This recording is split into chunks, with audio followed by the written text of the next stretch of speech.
he broken this ceasefire. He killed our people and he didn't exchange prisoners. Mr. President, with respect, I think it's disrespectful for you to come into the Oval Office and try to litigate this in front of the American media. You should be thanking the President for trying to bring an end to this conflict. Have you ever been to Ukraine that you say what problems we have?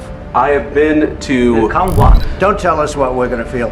We're trying to solve a problem. Don't tell us what we're going to feel. I'm not telling you. Because I'm you're in no answering on this position to question. dictate that. You're gambling I'm the with the president lives in of war. millions of people. You think- You're gambling with World War III. क्या ये तरीका एक visiting dignitary को treat करने का? एक leader जो अपने देश के भविष्य की रक्षा करने और उसकी सुरक्षा की बात करने आया है, एक ऐसा देश जो एक्सटर्नल अग्रेशन और जियोपॉलिटिकल राइवलरीज का शिकार हो चुका है, एक ऐसा देश जो एक ऐसे युद्ध से तबाह हो गया जो यूएस ने भड़काया और रशिया ने शुरू किया, और अब दोनों ग्लोबल पावर्स मिलकर उसके नेचुरल रिसोर्सेज को लूटने के लिए एक नया कॉलोनियल एजेंडा चला रही है। तो ये डिप्लोमेसी किसके लिए? डायलॉग और नेगोशिएशन के नाम पर सिर्फ एक्सप्लॉयटेशन और डोमिनेंस हो रहा है। क्या ये नए साम्राज्यवाद की शुरुआत है? क्या छोटी इकोनॉमीज सिर्फ एक चेस बोर्ड के मोहरे बन चुके हैं?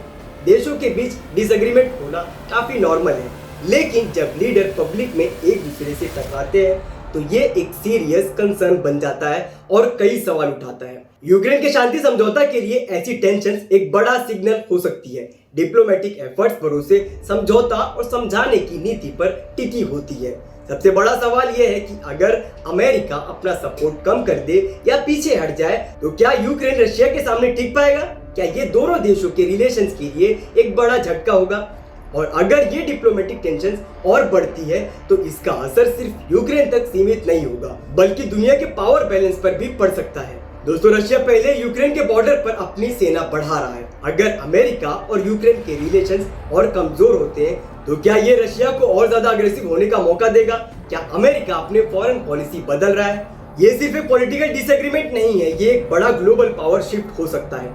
क्या ये डिप्लोमेसी के फेल होने की शुरुआत है? क्या ये नए समर्थन या नए दुश्मनी का एक नया दौर शुरू करेगा? सिर्फ वक्त ही बता सकता है। कहा जाता है अमेरिका का दुश्मन बनना खतरनाक है, लेकिन उसका दोस्त बनना वो जानलेवा हो सकता है।